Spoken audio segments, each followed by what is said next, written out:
feel too comfortable leaving you guys with taking a summative, and I also didn't think that you might have felt 100% ready. So I had another review on hand, and I decided, hey, let's just use that to prepare you for your test. And as you can see, there are only 3 formulas given, but you'll also be given your other area formula as well. Alright, let's take a look at this first one. It says find the area of ABC given that C equals 14, B equals 12, and A equals 50.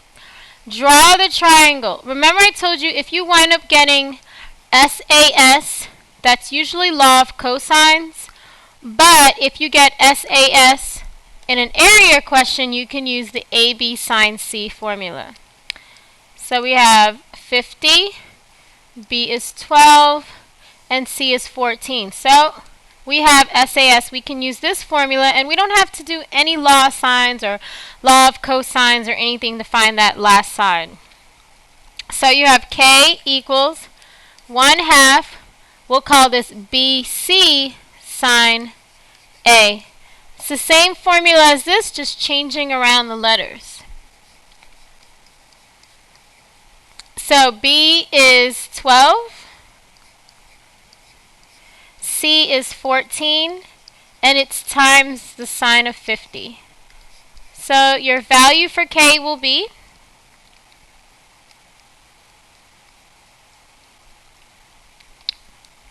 64.3 square units. Alright, the next one you can obviously see that it's side, side, side, so you don't have to draw a triangle. But you do still have to answer the problem using Hero's formula. So you always start with 1/2 A plus B plus C, which is going to be 1/2 5 plus 12 plus 13.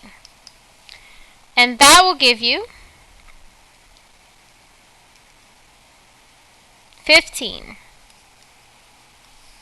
So now we're going to take that and replace that into our Hero's formula, which is S times S minus A, S minus B, S minus C. And I'm only writing the formulas because it wasn't given to you up here. So we have 15 times 15 minus 5, 15 minus 12, and 15 minus 13. Okay, put that all together.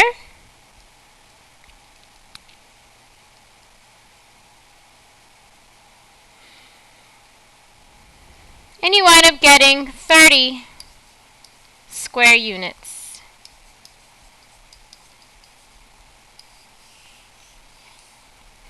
Alright, so those are your only 2 main area questions. So everything else is going to be law of sines, law of cosines, or the ambiguous case for the law of sines. Alright, the next one says solve each triangle for ABC.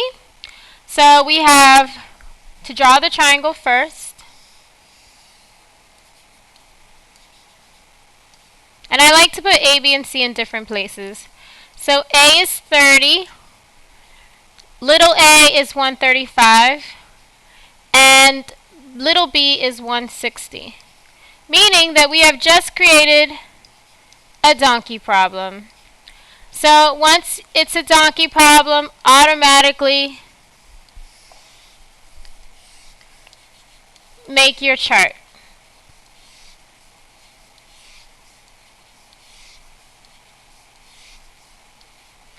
Okay, make sure that you insert your givens into your chart. Please put degrees on your angles so you don't mistaken them with your sides, because as you can see, our sides are really big, so you might get them mistaken, so don't do that. So we're going to do sine of A over the sine of A, B over the sine of B. So we're solving for B.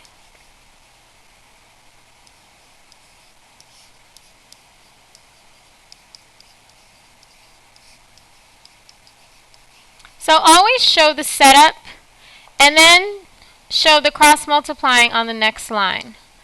This is solving for an angle, so you should use your arc sign.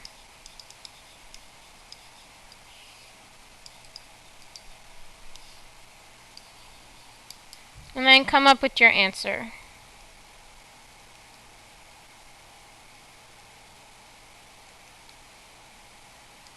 And you get 36.3.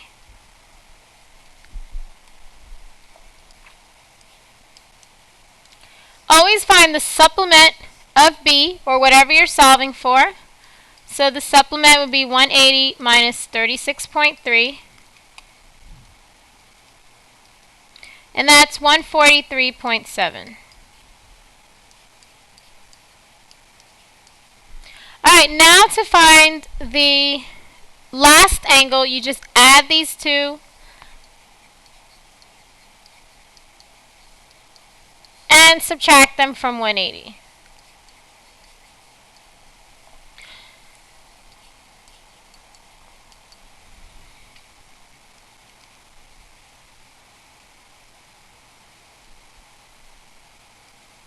And angle C is 113.7. Do the same thing here. Add these together.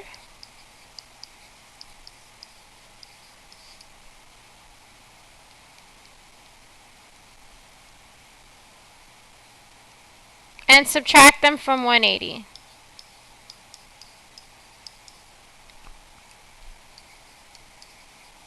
Alright, so because we were able to get two answers for angle C, we are going to have two solutions. So now let's solve for our first solution, which is side C.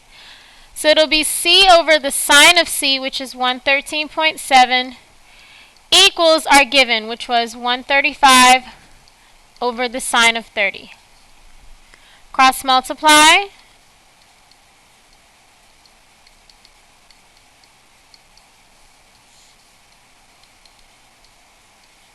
And you wind up getting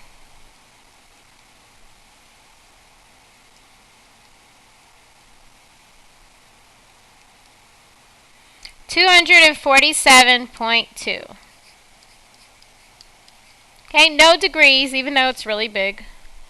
Okay, the next one is the same thing. C over the sine of C, which is now 6.3.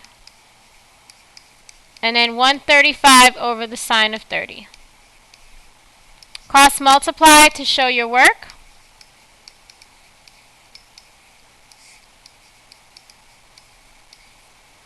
And C in this case is going to be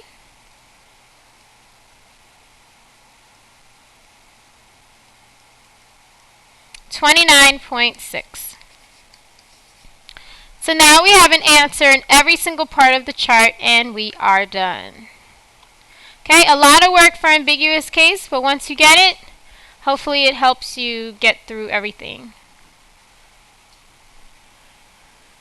Alright, number 4, A is 9, C is 10, and A is 120. Looks like this might be another ambiguous case. Let's see.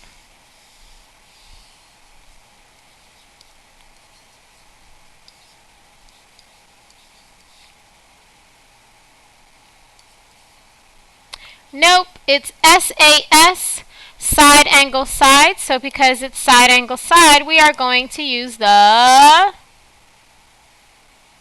you're right, law of cosines. Okay, so since we were given A and C and we were given angle A, we definitely need to solve for B.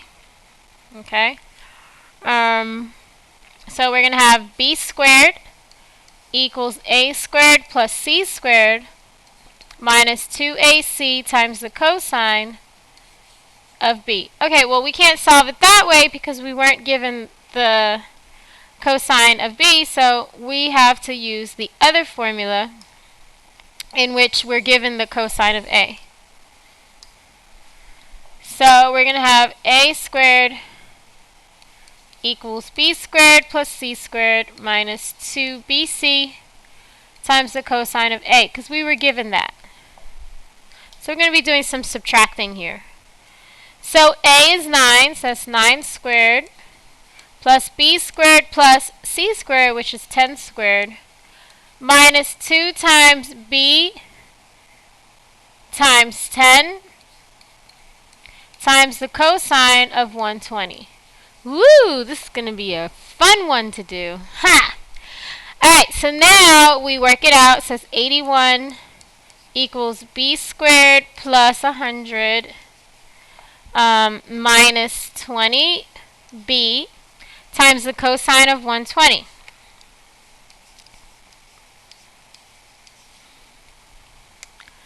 Alright, so what we can do first, this is going to be really interesting to solve. We might have to table this one. Alright, so we'll subtract 100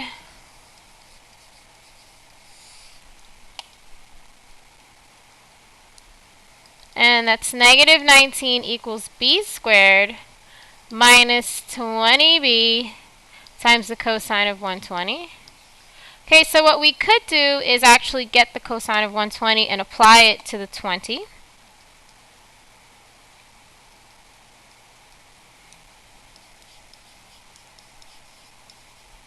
So cosine of 120 times 20 is 10. Alright. Woo! This is really interesting. So the only way that you can actually, we're just going to stop here. Because the only way to solve this is by quadratic formula. And we have not done quadratic formula at all this entire quarter. So please, when you're looking at this problem, please skip it and move on to the next one. My bad. Alright, next one. That was fun. Alright, let's look at this one.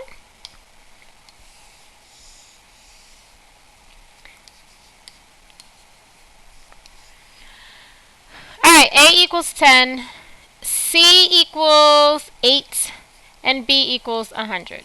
Alright, that one's better than the last one.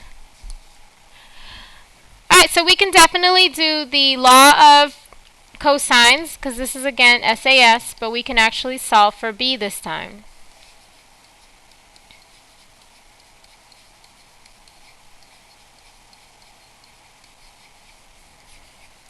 These are just like the word problems that we did in class today. So we have 8 squared, opposite, 10 squared plus 8 squared minus 2 times 10 times 8 times the cosine of 100. Yeah, we would never give you anything crazy like that last problem.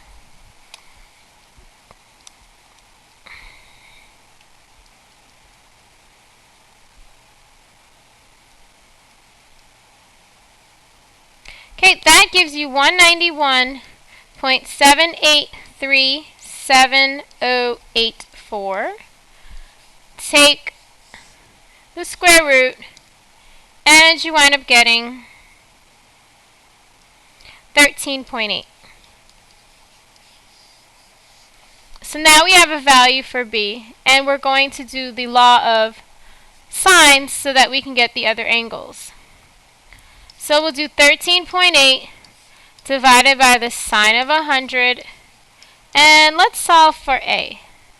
Equals 10 over the sine of A. Set up your A as an arc sine. So we have 10 times the sine of 100 all over 13.8. So A is going to be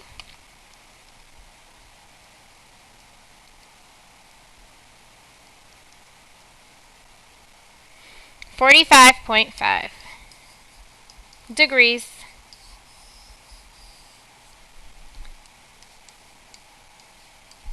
So now we have our A value, we have our B, so to get C, you're just going to add 45.5 and 100 and subtract from 180, and that will give you the value of big C.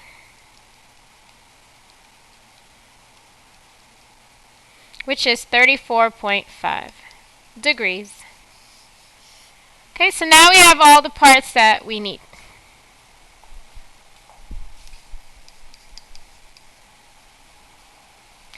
Alright, moving right along.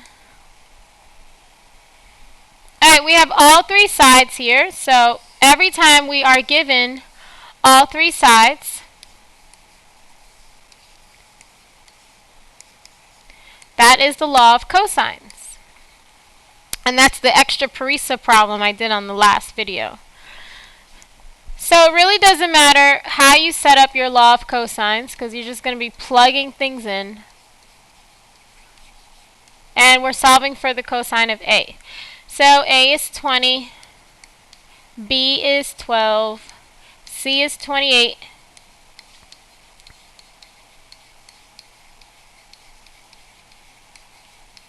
remember, we are going to solve these separately, so do not put them all together. So 20 squared we know is 400. Oops. 12 squared plus 28 squared is 928. And 2 times 12 times 28 is 672. So now I'm going to subtract the 928 from the 400 because that will allow me to set up a fraction to find the arc cosine. Okay, that's negative 528 equals negative 672 times the cosine of A. Divide both sides by negative 672. So to solve for A, I'm finding the arc cosine.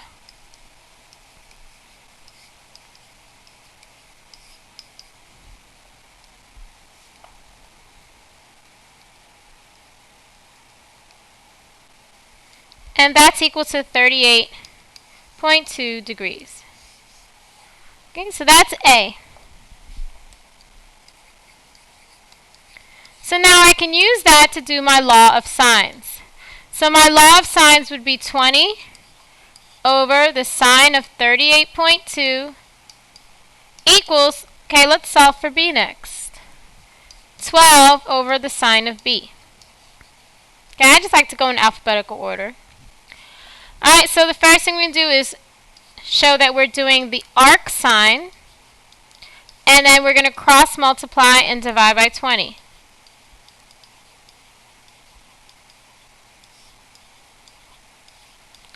And that answer is going to be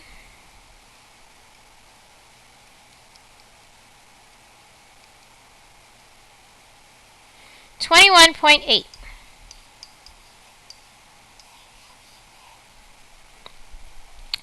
So now that I have 21.8 and 38.2, I'm just going to add those two together and subtract them from 180 to get my angle C.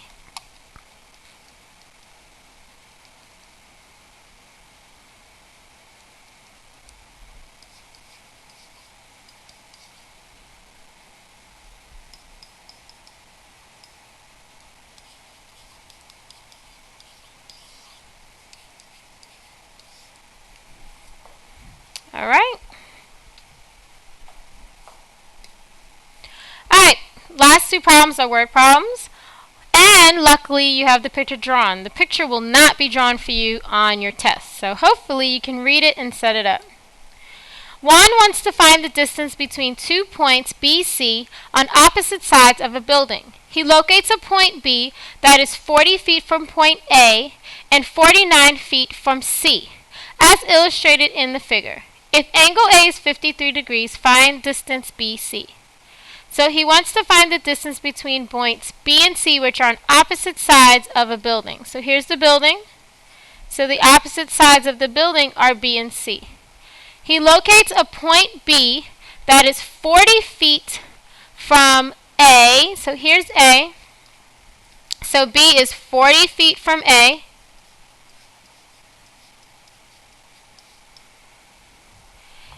And 49 feet from C. I think what this means is not that B is 49 feet from C, but that A is 49 feet from C. So the question was written a little weird. But B is 40 feet from A, and A is 49 feet from C. That's what it's supposed to say. And they said that angle A is 53 degrees. So they want us to find the distance from B to C. So they want us to find this distance. Alright, what rule are we going to use? Because I have S, A, S. What rule am I going to use? Law of cosines is correct. Alright, so looks like I'm solving for side A. So A squared equals B squared plus C squared minus 2BC times the cosine of A.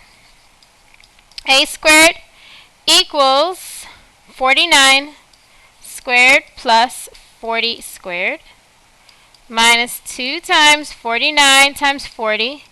And order does matter because 40 is across from angle C, so this is side C. And 49 is across from angle B, so that is side B. So it does order, the order does matter. Okay, put this all in your calculator just the way you see it.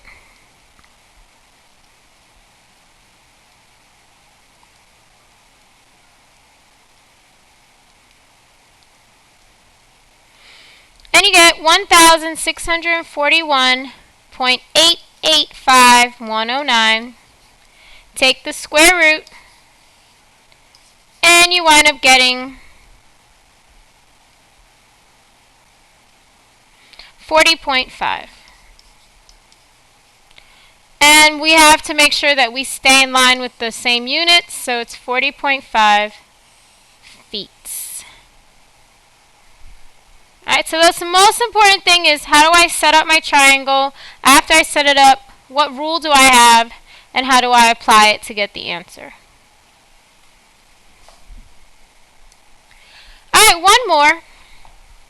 A surveyor wishes to find the distance from a rock on the east side of a river to a tree on the opposite bank. On the east side of the river, he locates a second rock 15 feet from the first one.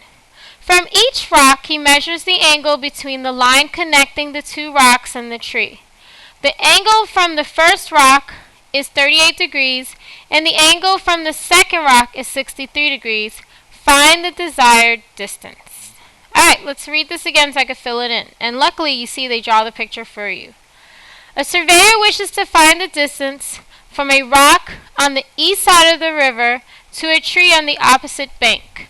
So basically, we're trying to find this distance.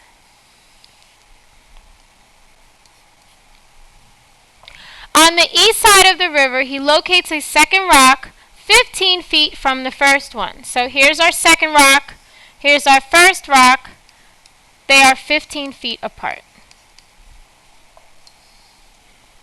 From each rock, he measures the angle between the line connecting the two rocks, so here's the line connecting the two rocks, and the tree.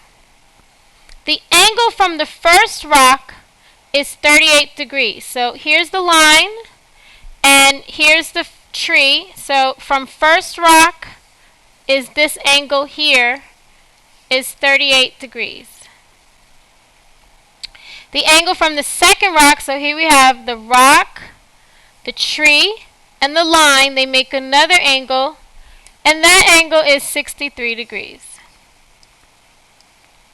Find the desired distance. So if we look at our picture, we have created ASA. ASA is the law of sines. So we're going to use the law of sines to find our desired distance, which is up here. So we can do x over the sine of 63 equals, oh no, I don't have anything across from 15.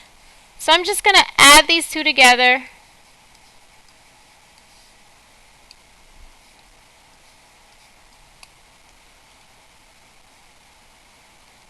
And subtract from 180. And I get 79. So this is 79. So now I'm going to do 15 over the sine of 79. So show your work for the cross multiplying.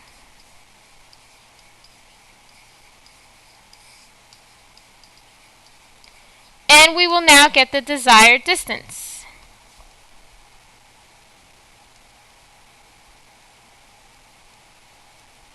And that distance is 13.6 feet.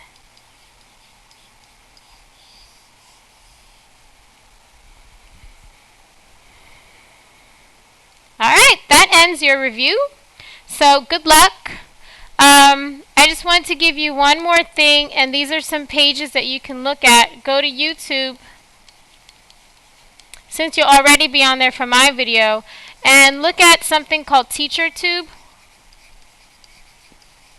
You can find TeacherTube by just in the search engine for YouTube. You can put in law of sines. You can put in law of cosines. And you can put in the ambiguous case for the law of sines. And there should be a link to TeacherTube. And on there, it really goes into great detail of things that maybe you might not have understood that I did, but it really goes into great detail. So I really hope that you take on my video and maybe some more videos to help you study, because you have the entire weekend to study. No excuses. Alright, thank you to Ben Bailey in my 4th period class for recommending TeacherTube, and I really hope that everybody on this test will get a C or better. I'm really, really hoping and praying for it. Please be good with the sub. I hope that you were, and have a great day.